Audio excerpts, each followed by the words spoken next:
जय हिंद दोस्तों। आज हम रिएक्शन देने जा रहे हैं सना अमजद जी की वीडियो पे। सना अमजद पाकिस्तान की one of the oldest YouTuber है। वैसे तो दोस्तों वीडियो बहुत ही लंबा है, पर मैं आपको कुछ इंटरेस्टिंग सेक्शंस दिखाऊंगा। इस वीडियो का ओरिजिनल लिंक मैंने डिस्क्रिप्शन बॉक्स में डाल दिया है। हमारे चैनल के साथ साथ इनके चैनल को भी सब्सक्राइब और लाइक ज़रूर कीजिएगा। तो देखते हैं इनका वीडियो। इन ममालिक की रैंकिंग जारी कर दी गई है। हर साल लुई इंस्टीट्यूट की जानिब से ये रैंकिंग जारी की जाती है। एशिया पावर इंडेक्स के मुताबिक भारत अमेरिका, चीन और जापान के बाद चौथा ताकतवर मुल्क बन चुका है। इसी पर आज हम बात करेंगे पाकिस्तान की आवाम से, तो आइए चलिए हमारे साथ। अस्सलाम वालेकुम। वालेकुम अस्सलाम। सर, आपका नाम? अली राजपूत। अली, आपको पता है कि लुई इंस्टीट्यूट हर साल लिस्ट जारी करता है, रैंकिंग जारी करता है एशिया की जो है ताकतवर कंट्रीज़ की।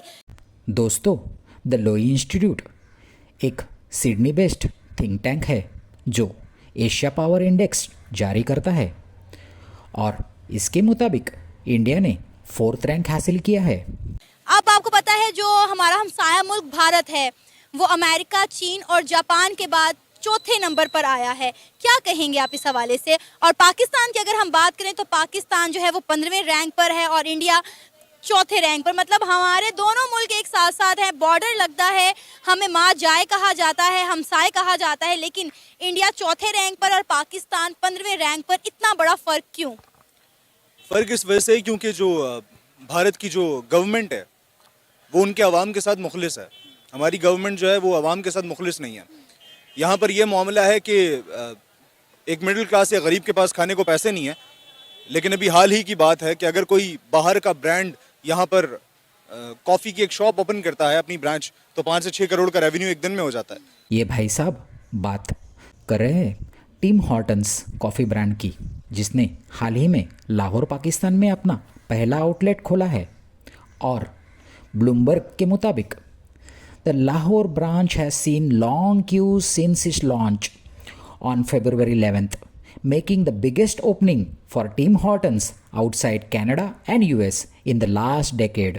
तो ऐसा तो नहीं है कि पैसा नहीं है, लेकिन पैसा बाहर से आ रहा है क्योंकि वो लोग आउटसोर्स करते हैं।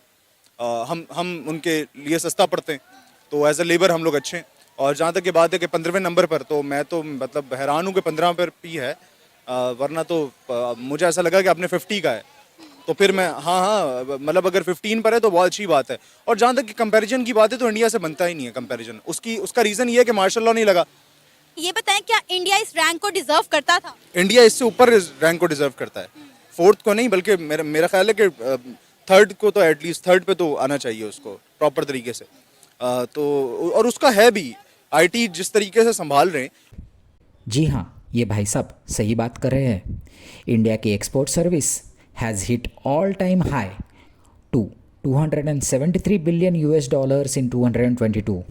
और बाहर जितने भी वेस्टर्न कल्चर के जितने बड़े बड़े बिजनेसमैन हैं, उनको पता है कि इंडिया वो मार्केट है।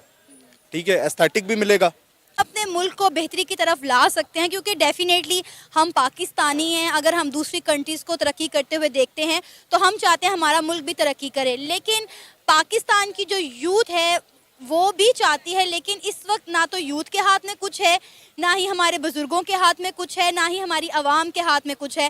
तो किस तरह हम पाकिस्तान को भी तरक्की की राहों पर गामजन कर सकते हैं? कम से कम यहाँ पर लोगों को जो है वो उनके वसाइल तो दिए जाए ना जो वो डिज़र्व करते हैं। हाँ, तो उसके लिए अगर वतन के एसेट्स जो है वो गिरवी रखवाने पड़े तो उसमें मसला क्या है? तो रखवाए हैं ना, कितने सारे तो रखवाए हैं। PIA क्यों नहीं कर रहे? PIA रखवाए ना, उसका कर्जा उससे ज़्यादा है तो वो नहीं लेगा ना, कोई भी बिजनेसमैन नहीं लेगा। उसका रीज़न ये है कि हमारी जो इकोनॉमी है वो डूबने के दहाने पर है और हर लिहाज से पाकिस्तान जिस तरह पीछे आ रहा है। FIA के जो बैदर पे छापे और ये रेड वगैरह और आवाज़ को दबाया जा रहा है, तो इसी तरह ये तो होना ही था। ये तो कोई उचंबे वाली बात नहीं है मेरे लिए। और मैं इस बात पे हैरान हूँ कि 15वें नंबर पे पाकिस्तान है। ये 25वें 30वें पे होता तब शायद कुछ ज़्यादा होना था, लेकिन 15वें मेरे ख्याल से ये एक अच्छी पोजीशन है। अल्लाह का शुक्र है बच गए हैं, तो फिर यही होगा ना। सर, आपका नाम? तौकीर जावेद। मोहम्मद साजिद खान। सर, इंडिया जो है वो अमेरिका, चीन और जापान के बाद चौथा ताकतवर तरीन मुल्क बन चुका है। चौथे रैंक पर आया है इंडिया ताकतवर तरीन ममालिक की लिस्ट में। क्या कहेंगे आप? नहीं, देखिए इंडिया जो है वो अगर चौथे नंबर पे आया है तो इसकी बहुत सारी रीजंस हैं। लाइक अभी पिछले दिनों में जो है वो यूके जो है यूनाइटेड किंगडम उसको क्रॉस करके आ गया है। Yes, India has surpassed UK to become fifth largest economy in the world. और उसकी रीज़न यही है कि एक तो उसकी जो इकोनॉमी है वो बहुत ज़्यादा स्ट्रॉन्ग है, और अगर हम उनके रिजर्व्स की बात करें वो तकरीबन $600 बिलियन रिजर्व्स हैं उनके, जबकि हम $4 बिलियन पे फिर रहे हैं। और इसकी रीज़न जो मेरे ख्याल में जो सबसे बड़ी रीज़न है वो ये है कि वहाँ पे एक जो पॉलिटिकल स्टेबिलिटी है 1947 से लेके आज तक पॉलिटिकल स्टेबिलिटी है, इसलिए जो है वो उसके किसी भी हम सेक्टर को देखें उसकी जो अगर हम देखें बरामदात को, एक्सपोर्ट जो है उसके $बिलियन में है, और हमारे यहाँ उसके मुकाबले में कुछ भी नहीं है। तो इंडिया जो है वो डिज़र्व करता है कि वो चौथे नंबर पे है, और आगे भी जो एक्सपेक्ट हम यही कर रहे हैं कि वो दुनिया की जो, बल्कि उनका एक गोल उन्होंने रखा हुआ था कि वो पता नहीं $5 ट्रिलियन की जो है वो इकॉनमी बनने जा रहा है। तो ये मेरे ख्याल में सबसे बड़ी रीज़न यही है कि वहाँ पे पॉलिटिकल स्टेबिलिटी है, कोई इंटरफेरेंस नहीं है आर्मी की तरफ से या बाकी जो दूसरे जैसे हमारे यहाँ मौजूद। दौड़ में आगे कैसे बढ़ सकते हैं, इंडिया के शाना बशाना हम कैसे आकर खड़े हो सकते हैं। मतलब अब आप देखें पाकिस्तान की जो मौजूदा सूरत हाल है, हम लोग ये हर वक्त एक ही बात करते हैं जी, इंडिया और पाकिस्तान एक साथ आज़ाद हुआ, इंडिया कहाँ से कहाँ पहुँच गया, आज पाकिस्तान कहाँ खड़ा है। आप ये भी तो देखिए कि इंडिया की अगर हम बात करें तो इंडिया के सियासतदान उन्हें कितने लॉयल मिले हैं। नरेंद्र मोदी की हुकूमत आने के बाद उन्होंने इंडिया के लिए कितना काम किया।